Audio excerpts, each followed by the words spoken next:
إن الحمد لله نحمده ونستعينه ونستغفره ونعوذ بالله من شرور أنفسنا ومن سيئات أعمالنا من يهده الله فلا مضل له ومن يضلل فلا هادي له وأشهد أن لا إله إلا الله وحده لا شريك له وأشهد أن محمدا عبده ورسوله أما بعد درسنا اليوم في شرح الرتبة الثالثة بعدما انتهينا من بيان وشرح وذكر في الأركان الستة والركن الأخير الذي ذكرناه في الدرس الماضي ألا وهو الإيمان بالقدر. انتقلنا اليوم إلى الرتبة الثالثة ألا وهي الإحسان. Après avoir donc évoqué les 6 piliers de la foi en les détaillant, en les expliquant avec détail, nous avons évoqué le dernier pilier qui est la foi au destin, la croyance au destin. Donc nous avons vu que l'islam est divisé en 3 catégories, ou 3 degrés. Il y a l'islam, la foi et la bienfaisance. Ensuite, nous avons dit que l'islam avait 5 piliers, la foi avait 6 piliers que nous avons traités dans les différents cours. Ensuite, maintenant, nous allons attaquer le dernier degré de l'islam, qui est la perfection ou la bienfaisance. والإحسان ركن واحد وهو أن تعبد الله كأنك تراه فإن لم تكن تراه فإنه يراك. La bienfaisance, donc c'est le 3e degré et qui n'a qu'un seul pilier. Donc l'islam a 5 piliers, la foi a 6 piliers et la bienfaisance a un seul pilier. C'est le fait d'adorer Allah comme si tu le voyais, car si tu ne le vois pas, certes lui il te voit. والأدلة قال تعالى إن الله مع الذين اتقوا والذين هم محسنون. وقوله تعالى وتوكل على العزيز الرحيم الذي يراك حين تقوم وتقلبك في الساجدين إنه هو السميع العليم. وقوله تعالى وما تكون في شأن وما تتلو منه من قرآن ولا تعملون من عمل إلا كنا عليكم شهودا إذ تفيضون فيه. Donc, Cheikh Mohamed Abdul Wahhab ici, il a évoqué 3 preuves concernant le 3e degré qui est la bienfaisance. Donc première preuve, certes, Allah est avec ceux qui l'ont craint et ceux qui sont bienfaisants. Ensuite, et place ta confiance dans le Tout-Puissant, le très miséricordieux, qui te voit quand tu te lèves et voit tes gestes parmi ceux qui se prosternent, celui qui vraiment entend tout et celui qui sait tout. Ensuite, il évoque la 3e preuve, tu ne trouveras dans aucune situation, tu ne réciteras aucun passage du Coran et vous n'accomplirez aucun acte sans que vous ne soyez témoin au moment où vous accomplissiez ces actes. Donc nous soyons témoins au moment où vous les entreprendriez ou accomplissiez. Donc la bienfaisance, tout d'abord, al-ihsan hiya ضد وضد الإساءة وهو أن يبذل الإنسان المعروف ويكف الأذى فيبذل المعروف لعباده في ماله وجاهه وعلمه وبدنه. Donc la bienfaisance, c'est le contraire de la malfaisance. Il s'agit pour l'individu de faire le bien et de s'abstenir de nuire à toute personne. Donc il fera le bien envers les serviteurs d'Allah subhanahu wa ta'ala en faisant usage de ses biens, de sa notoriété, de sa science ou en fournissant des efforts physiques. والإحسان إذا أطلق في الشرع يشمل نوعين. La bienfaisance, lorsqu'elle est évoquée au niveau de la législation, au niveau de l'islam, elle comporte 2 choses. La bienfaisance au niveau des serviteurs d'Allah. إحسان في حقوق الخلق ومنه ما هو واجب وفرض كبر الوالدين ومنه ما هو مستحب كبقية خلق الله وهو أن يبذل الإنسان المعروف للناس في ماله وجاهه وعلمه وبدنه. Et le deuxième type de bienfaisance هو الإحسان في عبادة الله وذلك كما فسره النبي صلى الله عليه وسلم أن تعبد الله كأنك تراه فإن لم تكن تراه فإنه يراك. Donc il y a 2 types de bienfaisance lorsqu'elle est évoquée au niveau de la législation. Bienfaisance envers les serviteurs d'Allah. Une partie est obligatoire telle que l'obéissance aux parents. Allah subhanahu wa ta'ala dans différents versets dit wa'budullah wa shay'u bi shay'a wa bil walidayni ihsana. Adorez Allah et ne lui associez point d'autres divinités et soyez bienfaisants envers vos parents. Subhanallah. Allah, il a évoqué la bienfaisance tout de suite après l'adoration et, et le fait d'éviter shirk. Juste après ça, il a évoqué la bienfaisance aux parents, d'où l'importance de cette bienfaisance-là qui est obligatoire, bien sûr. Ensuite, il a évoqué la bienfaisance qui est recommandée, méritoire envers les autres créatures d'Allah. Il a dit ici, l'auteur, avec ses biens, d'être bienfaisant envers les serviteurs d'Allah avec ses biens. Il s'agit de dépenser, bien sûr, dans le sentier d'Allah, de faire aumône, tel que de s'acquitter de la zakat, ou faire une sadaqa, qui est méritoire. Donc en plus, la zakat, qui est un pilier de l'islam que nous avons déjà évoqué dans le deuxième fondement. Ensuite, c'est le fait d'aider les nécessiteux, les pauvres, d'être bienfaisant envers les proches de sa famille, tels que son épouse, ou sa mère, son père, bien sûr, ses enfants, ses frères, ses neveux, ses oncles, etc., d'être bienfaisant envers eux. Cela est recommandé envers les parents, c'est obligatoire. Et il y a aussi la bienfaisance qui est pratiquée par le biais de la notoriété.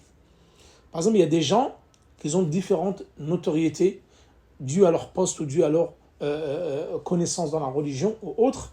Et ces gens-là, parfois, il y a des gens qui viennent intercéder envers leur femme, qui viennent demander l'intercession auprès, par exemple, des autorités pour qu'ils puissent accéder à leurs biens. Et nous l'avons déjà évoqué dans l'avant-dernier cours. L'intercession, nous avons dit qu'elle était de plusieurs types. Il y a l'intercession qui est dans cette vie-là et l'intercession qui est dans l'au-delà. Et ça, nous l'avons déjà évoqué longuement. Donc le fait que cette personne puisse faire le bien en accédant aux faveurs de différentes personnes qui viennent intercéder en leur faveur. Ensuite, il y a la bienfaisance qui est pratiquée. Il y a la bienfaisance qui est pratiquée par le biais de la science. Il s'agit de diffuser la science parmi les gens, en leur enseignant la religion, que ce soit dans des assises ou des rassemblements publics ou privés, comme le fait d'écrire, le fait de transmettre des articles, d'écrire des livres, d'enregistrer des cours, de faire des conférences, etc. Différents types de prêches. Et cela, nous l'avons déjà évoqué lorsque nous avons parlé de la da'wa dans les 4 premiers principes de l'introduction aux 3 fondements. Ensuite, il y a le fait d'être bienfaisant envers les créatures d'Allah subhanahu wa ta'ala en faisant des efforts physiques. Comme le professeur Hassan l'a dit, aider un homme à monter sur sa bête en le portant ou en y plaçant ses effets est une sadaqa. Donc ça, c'est une bienfaisance aussi envers les serviteurs d'Allah. ثم ثانيا هو الإحسان في عبادة الله تعالى وذلك كما فسرها النبي صلى الله عليه وسلم أو فسره أن تعبد الله كأنك تراه فإن لم تكن تراه فإنه يراك. Le deuxième type de bienfaisance, c'est la bienfaisance dans l'adoration d'Allah. Il s'agit d'adorer Allah comme si tu le voyais. Comme l'a énoncé le professeur sallam, il a expliqué, à savoir adorer son Seigneur comme si on le voyait. Et ceci est une adoration qui est marquée par le désir et la passion.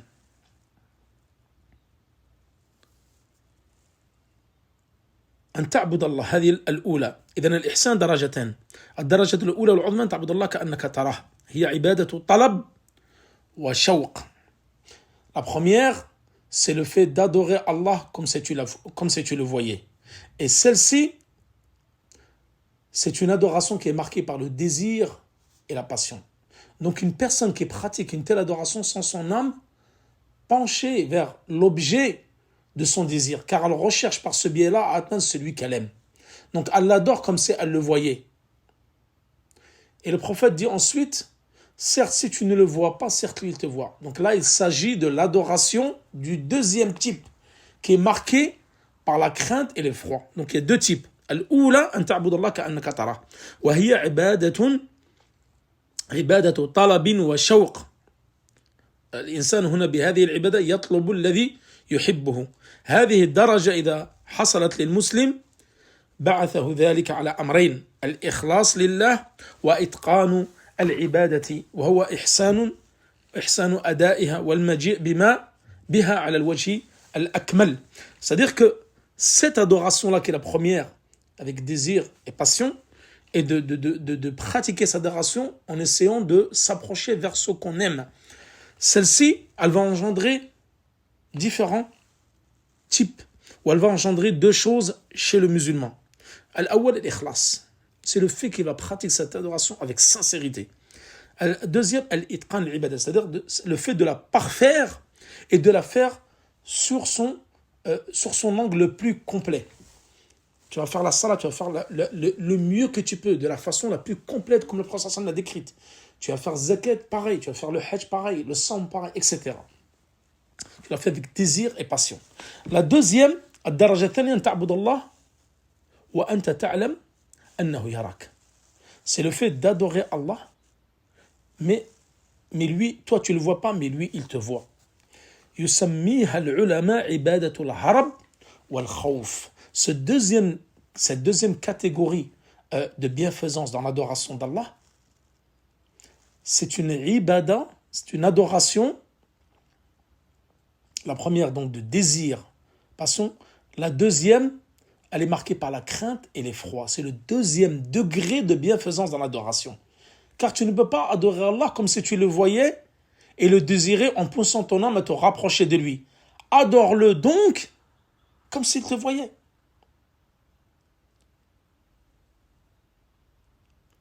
Donc en le craignant et en fuyant son châtiment et sa punition. Donc ce deuxième type de degré est aux yeux des savants spécialistes, ils disent qu'il est moindre que le premier degré. Donc le premier,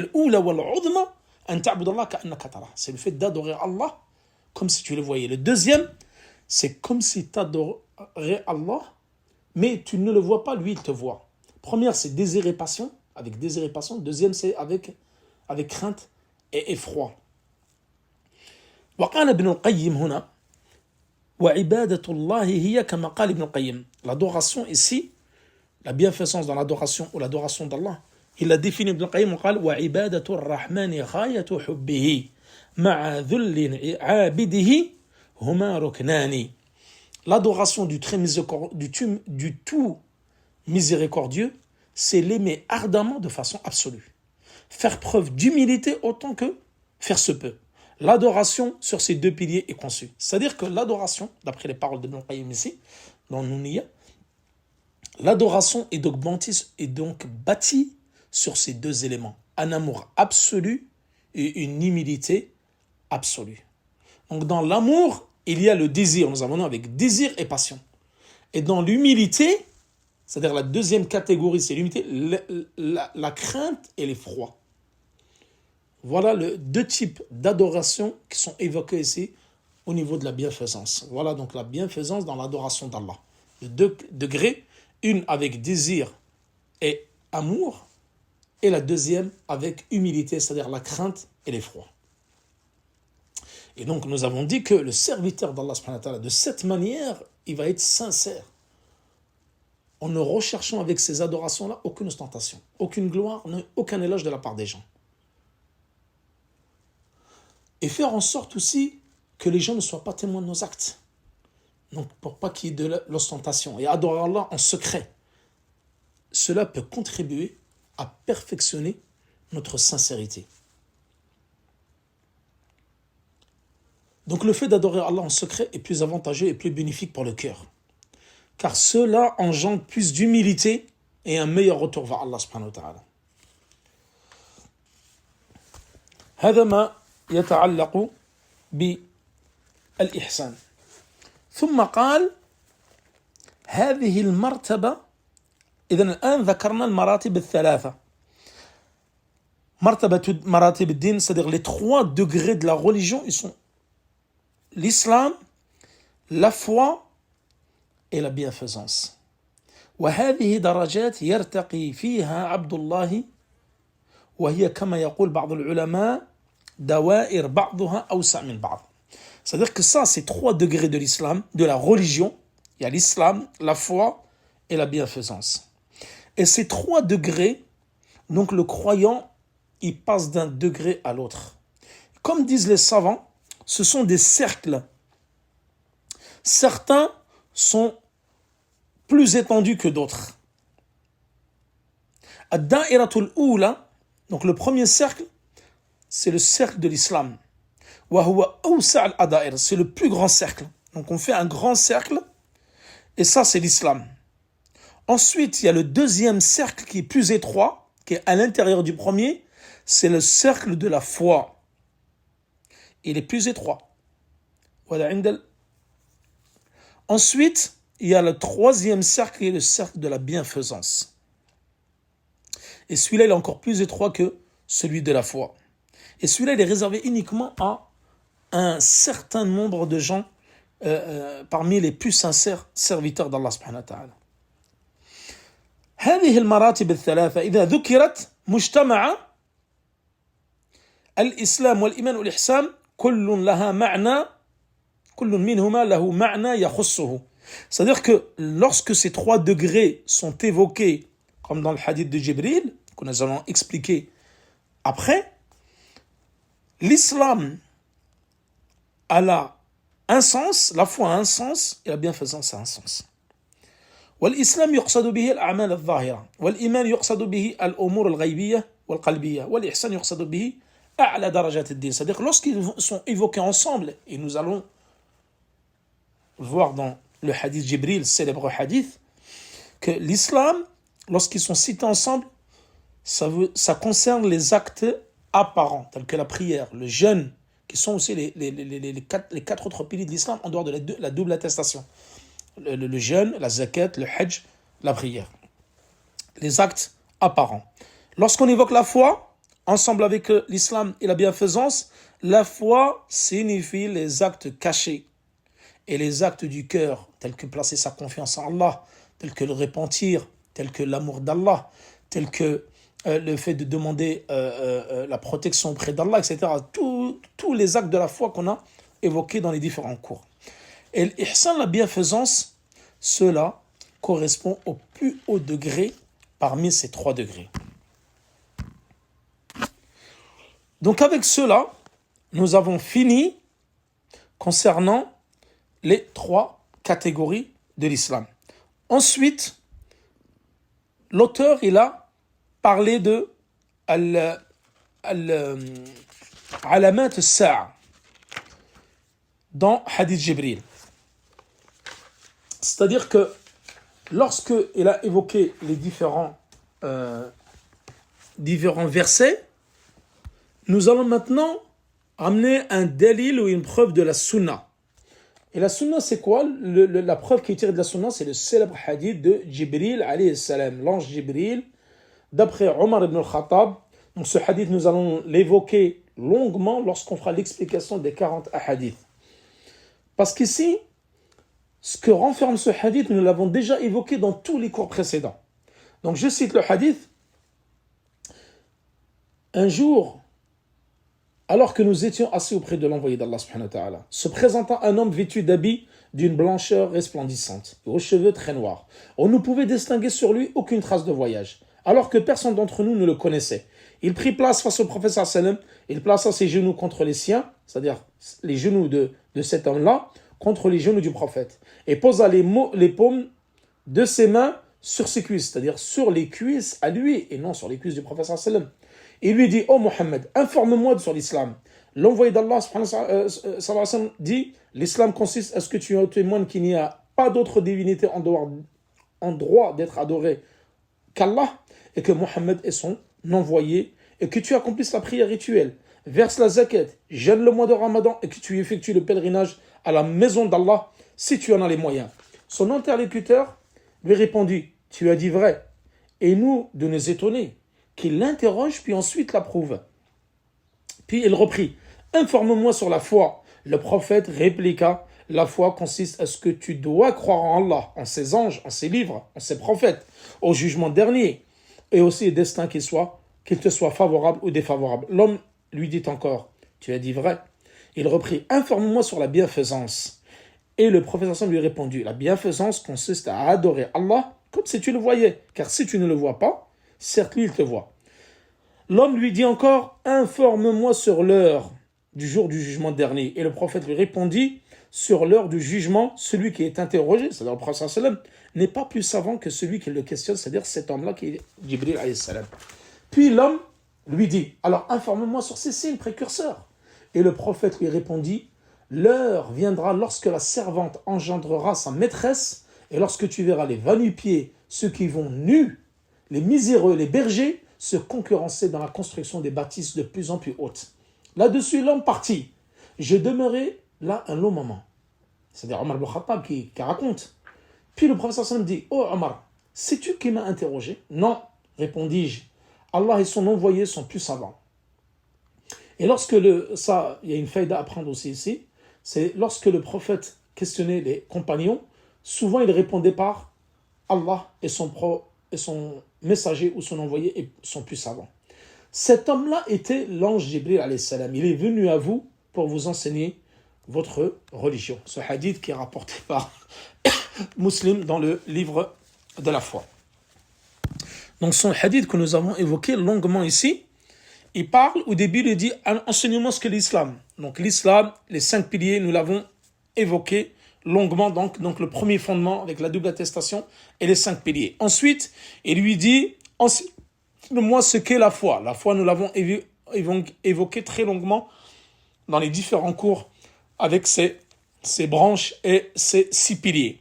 Ensuite, il a dit « Informe-moi de l'heure ». En plus, il a parlé de la bienfaisance. La bienfaisance, nous venons de l'expliquer ici. C'est 2 catégories. Ensuite, il a dit « Informe-moi de l'heure ». Et le professeur, il a dit « Celui qui est interrogé, c'est-à-dire moi, le professeur, lorsqu'il parlait, il disait « n'est pas plus savant que celui qui le questionne », c'est-à-dire Jibril alayhi salam.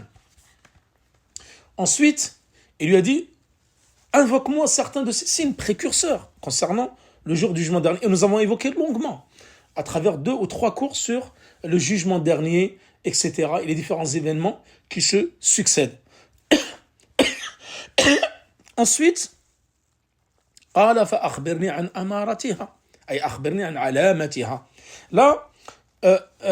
cet homme-là, qui est Jibril, qui est venu donc déguisé en forme humaine, nous avons vu que les anges peuvent prendre la forme humaine.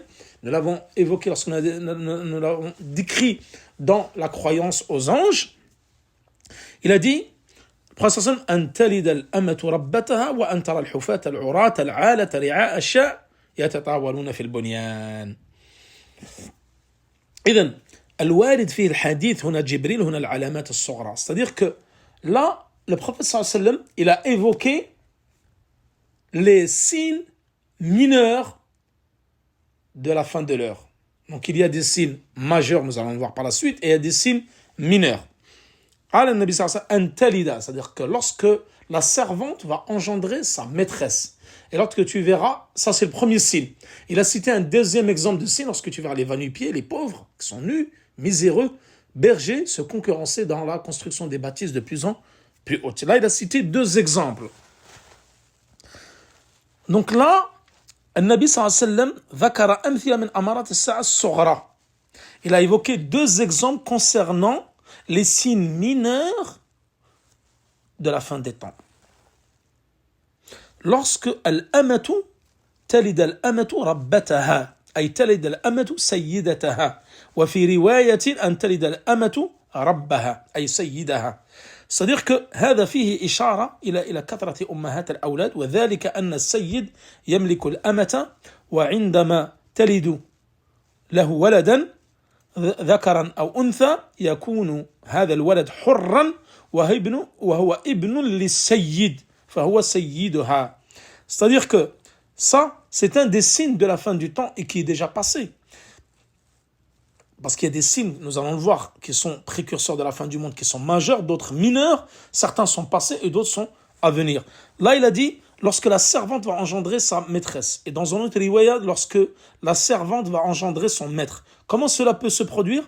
À l'époque des futuhat, lorsque les musulmans, dans les premiers siècles, avec les 4 califes bien guidés, ont conquis de nombreux espaces et de nombreuses contrées, de nombreux pays, les musulmans ou les gouverneurs, etc., avaient des captives.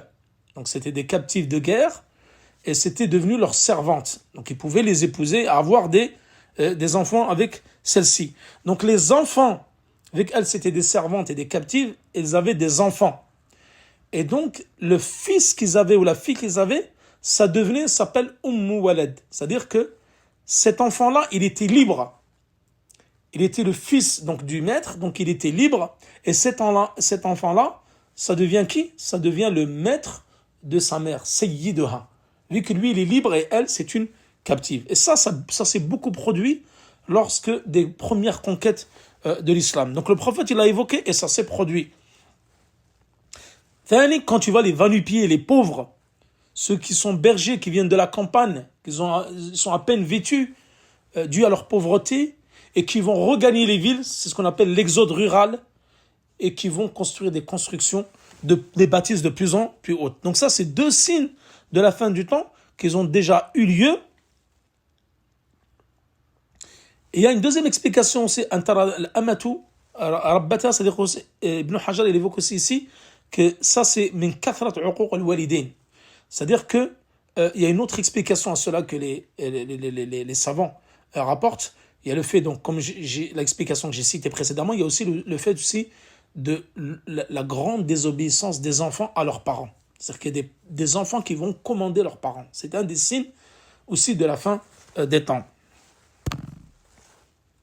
والأشراط هنا جمع الشرط وهو العلامة, c'est-à-dire les signes. أشراط الساعة علامات السنة, les signes de précurseurs de la fin du monde.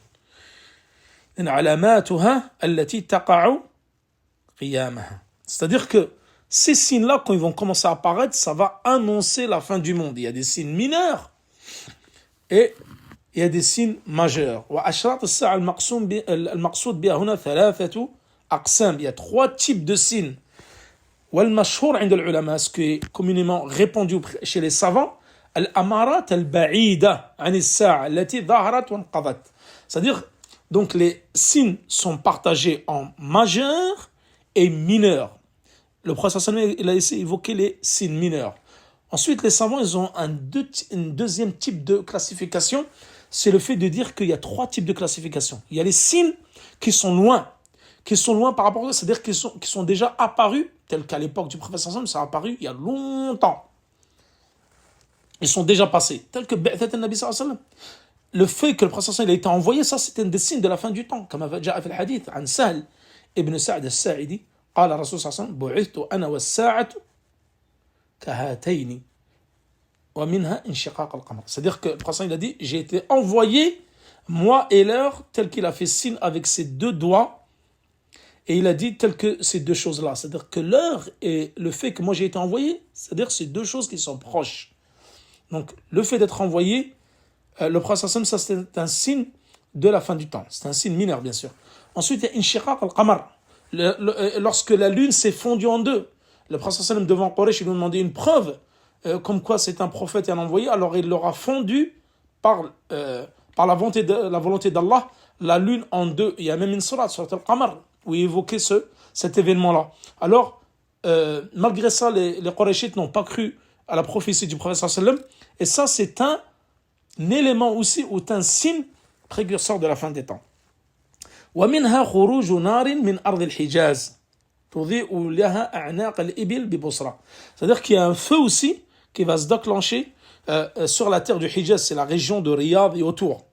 Elle va illuminer le coup des chameaux Bosra. Donc c'est une ville lointaine, c'est-à-dire que ce sera un grand feu qui va être vu d'une distance très lointaine. وهذه خرجت أخبر بها النبي صلى الله عليه وسلم, et celle-là elle est déjà passée, c'est un signe précurseur de la fin qui est déjà passé. الأمارات المتوسطة, celle qui est intermédiaire, التي ظهرت وبدأت في الظهور وقع بعضها ولم تنقض. C'est-à-dire que cela, c'est les signes intermédiaires. Certains sont déjà passés et certains sont en train de se réaliser. Ensuite, il y a les troisième types de signes précurseurs de la fin du monde, c'est al-alamat al-kubra. C'est les grands signes de la fin des temps. والتي هي تعقبها الساعة إذا ظهرت وهي 10 علامات متتابعة متتالية لم يظهر منها شيء. C'est-à-dire ça c'est seuls les grands signes, c'est les signes majeurs, ceux qui vont arriver à la fin des temps. C'est-à-dire que lorsqu'ils vont commencer à se produire, ça y est, ça va être le début de la fin des temps. Et ils sont au nombre de 10, ils vont s'enchaîner, se suivre les uns après les autres. كما قال في حديث عن حذيفة بن أسيد الغفاري قال طلع النبي صلى الله عليه وسلم علينا ونحن نتذاكر فقال ما تذاكرون قالوا نذكر الساعة. Hudayfa ibn Usayd al-Ghifari, un compagnon, il a dit, le prophète sallam est venu, il s'est présenté à nous.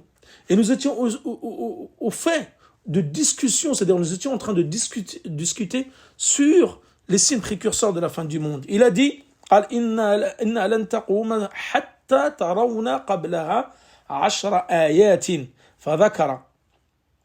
Il a dit, la fin du temps, l'heure, la fin du monde n'aura lieu que lorsque 10 grands signes précurseurs auront lieu. Il a cité Ad-Dajjal.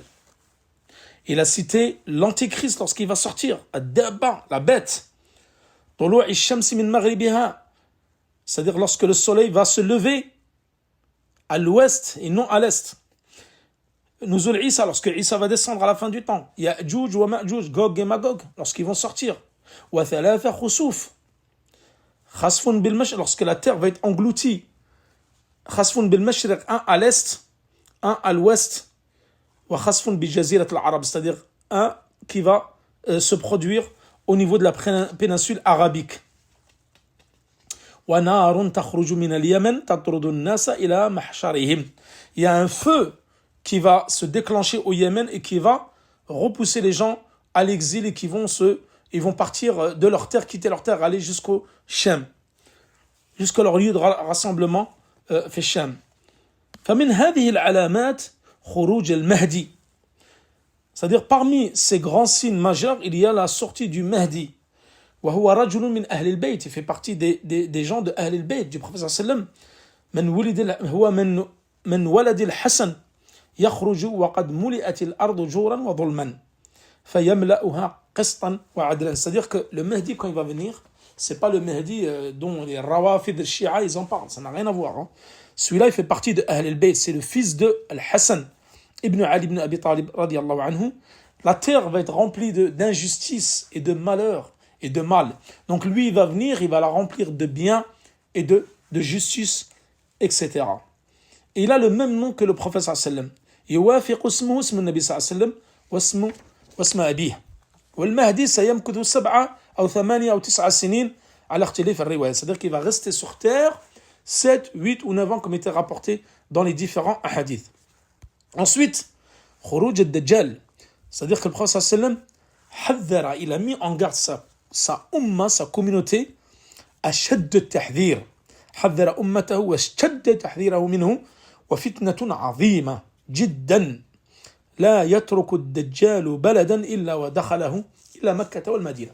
L'Antéchrist, donc qui est évoqué dans de nombreux hadiths, il y a même un livre d'ailleurs qui est écrit à ce propos par Cheikh Nasr al-Din al-Albani rahimahullah, qui l'évoque et ramène tous les hadiths concernant l'Antéchrist. Donc l'Antéchrist, quand il va sortir, le prophète sallallahu alayhi wa sallam, il n'a cessé de mettre en garde sa communauté contre la fitna, le grand malheur qui va s'abattre sur cette communauté lors de la sortie de l'Antichrist. Il va passer partout sur terre, sauf 2 villes où il ne pourra pas rentrer, c'est les 2 villes saintes, Médine et Mecca, parce qu'elles seront gardées par des anges devant Jabal Uhud et devant les différentes montagnes de Médine, et se repousseront le Dajjal, l'Antichrist. فيخرج إليه كل كافر ومنافق ويكون أكثر من يخرج إليه من النساء. Ceux qui vont le suivre seront beaucoup les mécréants et les hypocrites, et aussi il y aura beaucoup de femmes qui vont le suivre. إنه أعور مكتوب بين عينيه كافر يقرأه كل مؤمن. C'est-à-dire qu'il va, lui il est borgne, et c'est écrit sur son front kafir. Il pourra le lire, tout musulman, tout croyant pourra en lire, c'est un mécréant. إن معه جنة ونار فناره جنة وجنة ونار. C'est-à-dire qu'il a avec lui le paradis et l'enfer. L'enfer, ça sera le paradis, et le paradis, ça sera l'enfer. Lui, en fin de compte, il va inverser les choses. Les gens qui vont vouloir aller dans le paradis, ça sera l'enfer, et vice-versa. Et lui, il aura des pouvoirs immenses. يأمر السماء أن تمطر فتمطر. C'est-à-dire qu'il peut ordonner au ciel de pleuvoir, et il va pleuvoir. يأمر الأرض أن تنبت فتنبت. Il va ordonner à la terre de faire pousser des arbres, faire pousser différentes plantes, et ça va pousser. Il y a même des gens qui vont venir, il va lui dire, c'est moi ton Seigneur. Il va dire aux gens qui le suivront, c'est moi ton Seigneur. Et il va arriver, il lui dit, non, certains vont contester cela et va le couper en deux, le Messie ad-Dajjal, et va le refaire vivre et le retransformer, et les gens vont croire en lui, beaucoup vont croire en lui. C'est pour ça que le prophète sallallahu alayhi wa sallam a beaucoup mis en garde contre cette fitna azima qui est fitna ad-Dajjal. Parmi un autre exemple des signes majeurs de la fin du monde, il y a le fait que Isa va descendre vers la fin du temps, et d'ailleurs c'est lui qui va tuer l'antéchrist. Il va casser la croix. Il va tuer le cochon, le porc. Il va rétablir la jizya, les tribus qui doivent être payées par les mécréants musulmans. C'est-à-dire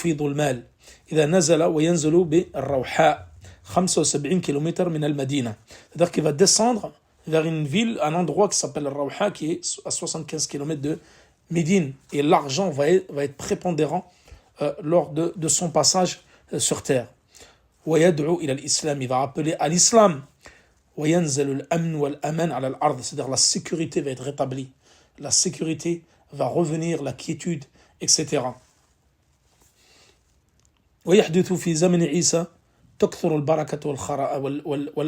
C'est-à-dire que la baraka, la bénédiction et les biens vont se propager énormément.